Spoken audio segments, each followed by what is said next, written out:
au nom du sous-préfet Abdoursi Empêché, qui devait être là avec vous, donc, et qui m'a fait l'honneur de venir vous accompagner.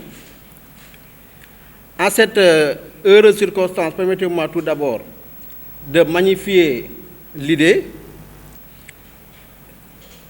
Cet atelier revêt d'une importance capitale et s'inscrit en droite ligne avec la politique du gouvernement en matière de gestion des inondations. Donc, comme l'atelier est prévu de 9h à 16h, et on a accusé un peu de retard, on aimerait vraiment commencer par le représentant de la Croix-Rouge.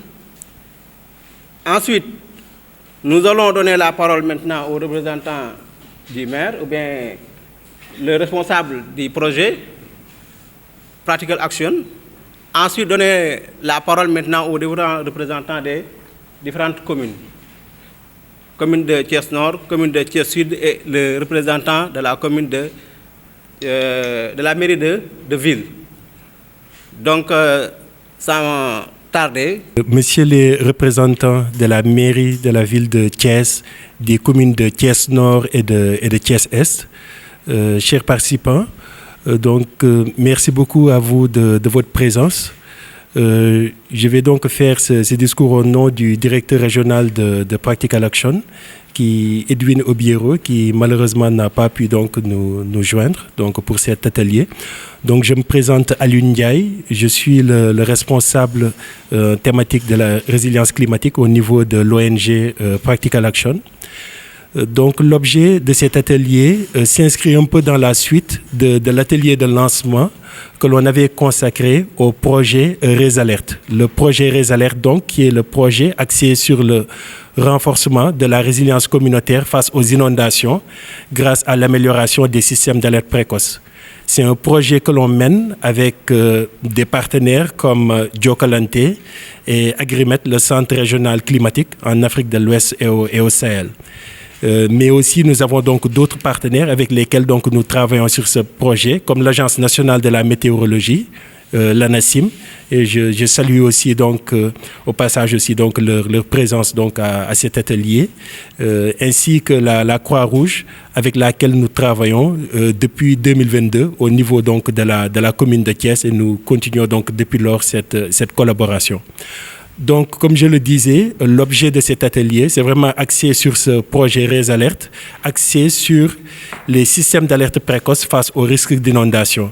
Et nous voulions donc organiser un atelier où on pourrait donc échanger sur l'état d'avancement donc du projet, mais aussi pouvoir un peu avoir des discussions, des échanges autour de la mise en place donc d'un système d'alerte précoce à l'échelle communautaire, en impliquant donc à la fois les autorités locales, les autorités administratives, les services techniques, pour vraiment avoir donc cette approche vraiment inclusive, de même aussi que les communautés, parce que la suite aussi de cet atelier sera aussi d'inclure les représentants donc des différentes communautés pour pouvoir vraiment échanger avec eux sur les dispositifs de système d'alerte précoce à mettre en place.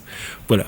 Donc je voudrais encore une fois vous remercier pour votre présence, remercier encore monsieur le sous-préfet aussi de la commune de Thiès-Nord qui nous accompagne aussi depuis le début de nos activités au niveau donc de Thiès, de sa présence. Et comme je le disais aussi, la Croix-Rouge aussi pour l'accueil de cet atelier. Voilà, merci à vous.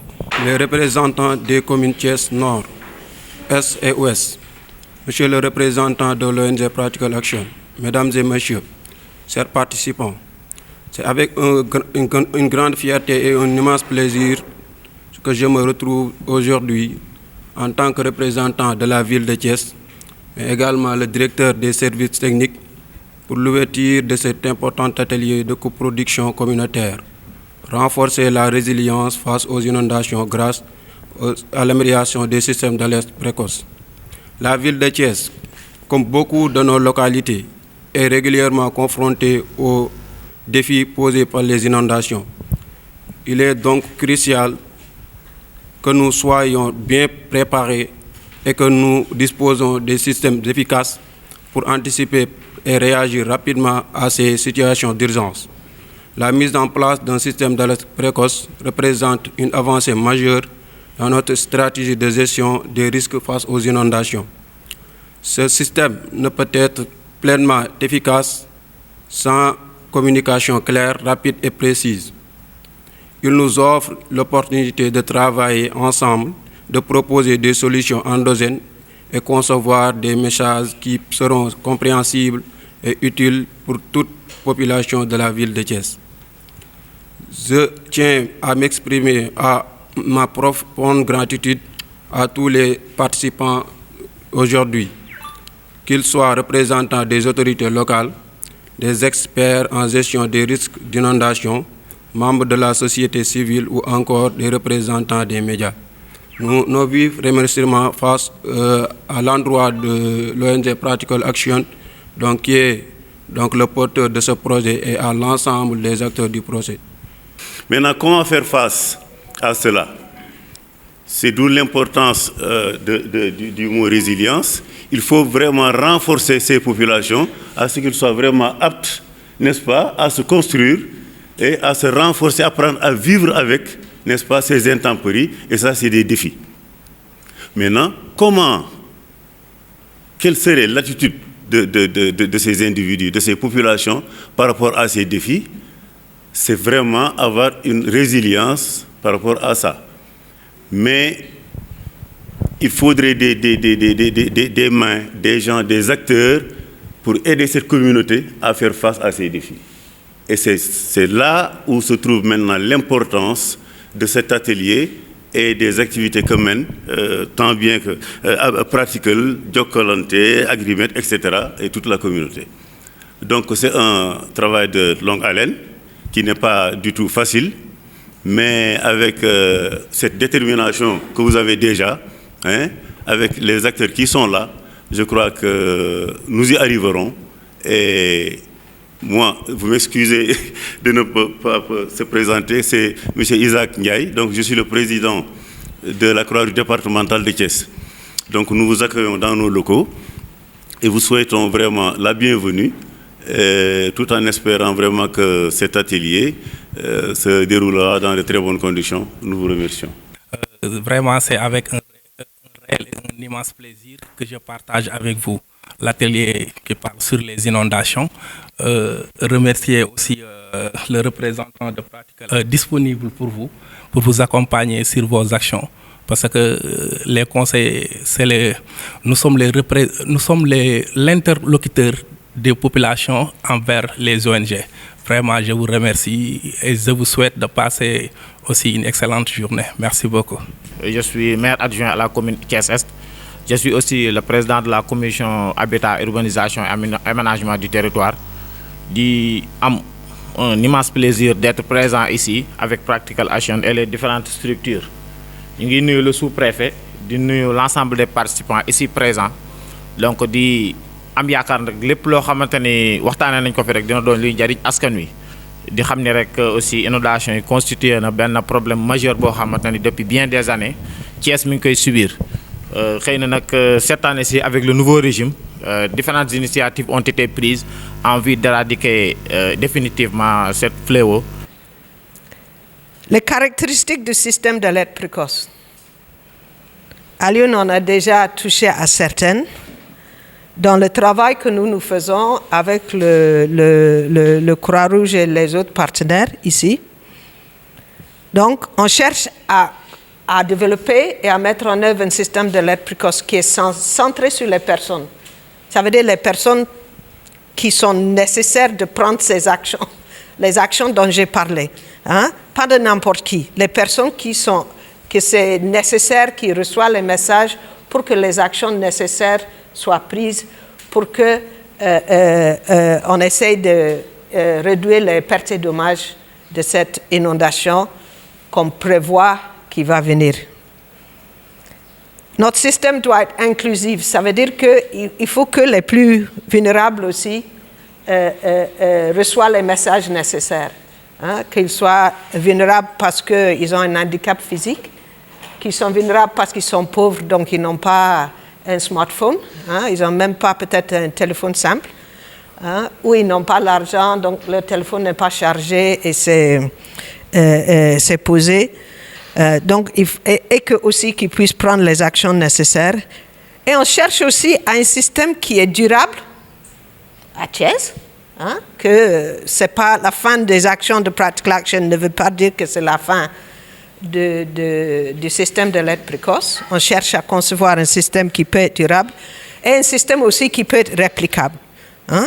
Donc, pas seulement dans ces communes, ces quartiers à Thiès, mais dans d'autres communes et quartiers qui sont exposés au risque d'inondation. Donc, la première montagne de compétences dont on a besoin, c'est toutes les observations satellitaires, pluviométrie, température, toutes les stations de météo, toutes ces observations dont on a besoin au niveau mondial. Et sans ça, ceux qui sont chargés de produire les prévisions météo, eux, ils doivent collaborer, ils ont besoin de toute cette compétence pour ajouter à leurs compétences pour produire les prévisions météo. Si on sait que dans les 72, 24 heures, 6 heures, il y a vraiment un risque d'inondation. Et ça, ces deux dernières-là, on sort de la scientifique donnée technique et on rentre dans la psychologie de la communauté. Comment dire quelque chose ou comment engager les choses d'une manière à ça va aboutir à l'action. Et ça dépend de ce qui est fait avant, la formation des groupes SAP par exemple, ça dépend de ce qui a été fait avant, mais ça peut dépendre aussi de la continue et de la manière de transmettre l'alerte. Donc ce sont ces différents aspects sur lesquels on veut essayer de travailler avec vous aujourd'hui et encore avec certaines, je crois, de vous et les communautés demain. Pour que tout ça marche, ces montagnes de compétences-là sont là. Il faut toutes ces compétences pour que la chose marche et pour qu'il aboutisse aux actions nécessaires. Donc, pour que ça marche, il faut construire des ponts entre ces compétences. Et ça, c'est les partenariats. C'est les partenariats entre les différents acteurs ici, hein, pour que ce tout puisse non seulement marcher, mais aboutir aux résultats qu'on cherche. Et c'est ça qu'on appelle la coproduction dans un système d'alerte précoce. C'est ça la coproduction. Et ce n'est pas seulement de l'observation jusqu'à l'action, mais comme Alioune a dit, après l'événement, il faut des retours. OK? On a fait la prévision. Peut-être la pluie n'a pas abouti, ou bien il a été plus grand que prévu. Ce genre d'information peut aider les météos à raffiner leur modèle, mieux comprendre l'interaction, le risque et l'impact à Thiès. Ou bien il y a eu des alertes qui n'ont pas abouti à des actions. Il faut qu'on ait des retours pour comprendre pourquoi et essayer maintenant d'améliorer. Les retours permettent aussi peut-être de mieux orienter les actions sur le terrain en sachant que tel dégât ou tel dégât a eu lieu. Donc, c'est un peu ça l'ensemble du système de coproduction que nous allons essayer de mettre en œuvre et développer à partir de ce qui est déjà là. Pour les pauses sèches, c'est-à-dire les arrêts pluviométriques qu'on peut avoir dans la première moitié de la saison, en juin-juillet, on peut avoir des arrêts de 8 à 15 jours, c'est-à-dire des moments où on n'aura pas de pluie. Mais dans la deuxième partie, c'est-à-dire août-septembre, les arrêts seront plus petits, 6 à 10 jours. Le 0 là, c'est A. J'ai mis 0, c'est pas 60, c'est 6 à 10 jours. Une fin tardive, c'est-à-dire dans la première quinzaine d'octobre, on peut avoir des pluies jusqu'en mi-octobre dans la localité de Thiès. En termes de cumul pluviométrique projeté aussi, on peut avoir un cumul pluviométrique entre 450 mm et 650 mm dans la localité de Thiès. Donc ça, c'est des projections, des prévisions climatiques. J'ai toujours été dans des fourchettes. C'est pour dire que le langage prévisionniste aussi est à comprendre. Ce n'est pas un langage déterministe, mais un langage probabiliste. Parce que la prévision est ainsi faite. Je ne peux pas dire qu'il va pleuvoir à Thiès 650 mm. Je ne peux pas dire la première pluie à Thiès sera le 17 août ou le 17 juin. Je ne peux pas dire ça. Je donne une fourchette. Parce que c'est des prévisions. Et ces prévisions seront mises à jour et à travers nos collègues de la prévision météorologique, parce qu'il y a la prévision climatique et la prévision météorologique, il va compléter après. Et quand il y aura des mises à jour, on va communiquer à temps aussi. Mais ça me permet de terminer sur la dernière partie, sur la notion d'incertitude, qui est très importante. C'est-à-dire, la prévision climatique et météorologique est faite de telle sorte que plus on s'approche de l'échéance, plus la véracité est telle. Si on fait du nowcasting, on est à presque plus de 90-95% de certitude. Le nowcasting, c'est quoi? C'est quand on attend l'imminence de l'événement, on donne la prévision. Là, on est sûr. Mais on est dans le cadre de planification, de programmation. Donc, plus tôt on donne l'information, mieux c'est. Maintenant, on donne l'information en l'accompagnant par des mises à jour. Parce qu'il ne sert à rien d'attendre l'imminence de l'information pour donner ça. Je pense que dans les réseaux sociaux, il y a beaucoup d'apprentis météo qui sont là. Je pense qu'il y a l'exemple de Riyad qui fait du nowcasting. C'est facile. Le nowcasting, c'est facile.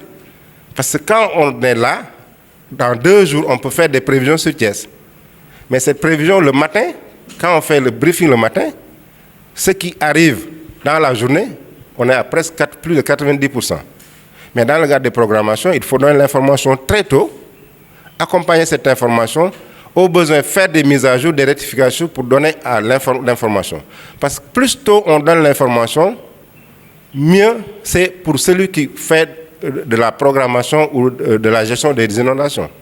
Parce que quand on a un risque d'événement qui vient une forte pluie, les services de la météo donnent l'information 112 heures avant ou même bien avant. Et on suit l'événement. S'il y a des changements, on suit l'événement jusqu'à l'échéance pour corriger, pour valider, pour que les gens puissent prendre en charge ces corrections. Bon, à travers les ateliers itinérants qu'on fait chaque année au niveau des CLPA, donc on est arrivé vraiment à créer vraiment un réseau très dense. Donc pratiquement dans toutes les CLPA, les pêcheurs reçoivent maintenant les messages, les alertes de l'ANACIM. Et ils sont sensibilisés sur les phénomènes de changement climatique et sur comment travaille l'ANACIM.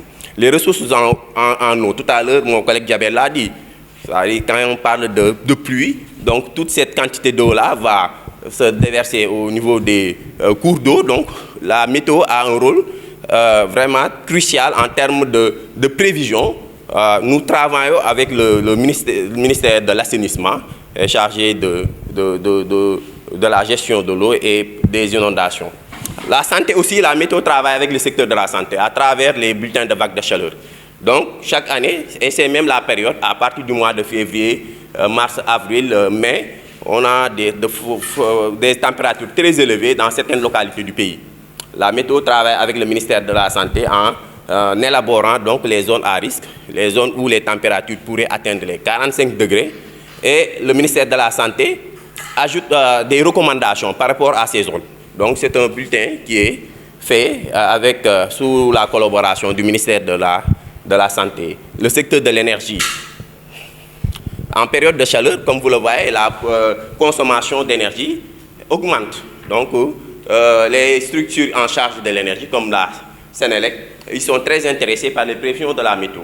Quand la météo annonce donc fait des prévisions saisonnières de température, ça leur intéresse parce qu'ils peuvent augmenter leur production pour éviter des cas de délestage dû à un manque, donc à une demande très excessive des populations ou bien à une consommation excessive des populations. Donc quand on leur donne l'information, comme quoi que on s'attend à des températures très élevées dans une période donnée, eux, ils peuvent augmenter leur production pour se prémunir donc de cette hausse des températures. Les organisations paysannes, GTP, FAO, bon, tout ça, c'est des partenaires avec qui on a travaillé, Natal Bay, DPC, DPM, Comité de veille, les partenaires, bon, Les radios aussi sont des partenaires donc, traditionnels, comme les radios rurales, les radios nationales, les émissions URAC. Bon, tout ça, c'est donc des partenaires qui travaillent de longue date avec l'ANACIM. Il y a aussi les messages, comme vous l'avez dit, les SMS, écrits et voix. Là aussi, on y travaille même avec Jokalante. Donc là,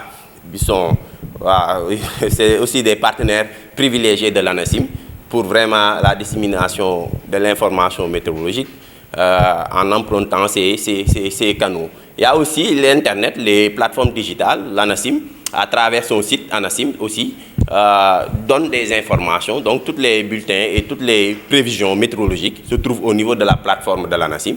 Vous pouvez aussi suivre ça sur les portails donc du CNSC, sur Facebook, on est là-bas, sur Twitter, YouTube.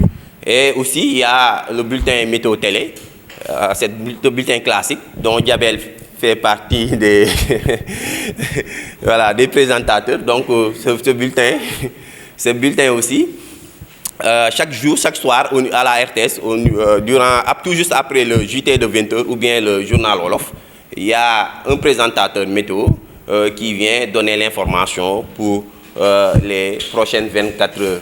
Et ainsi de suite, ainsi de suite. Jokalante en Wolof, c'est voilà, faciliter l'échange, c'est communiquer, etc. Donc ce qu'on fait, c'est qu'on facilite l'échange entre les entreprises, les gouvernements et acteurs de développement avec leurs bénéficiaires qui sont généralement dans le monde rural et qui ne comprennent, qui ne lisent pas ou ne savent pas écrire. Donc on a développé une panoplie d'outils qui nous permet de faire cette communication-là. Voilà, c'est ce que je disais tout à l'heure.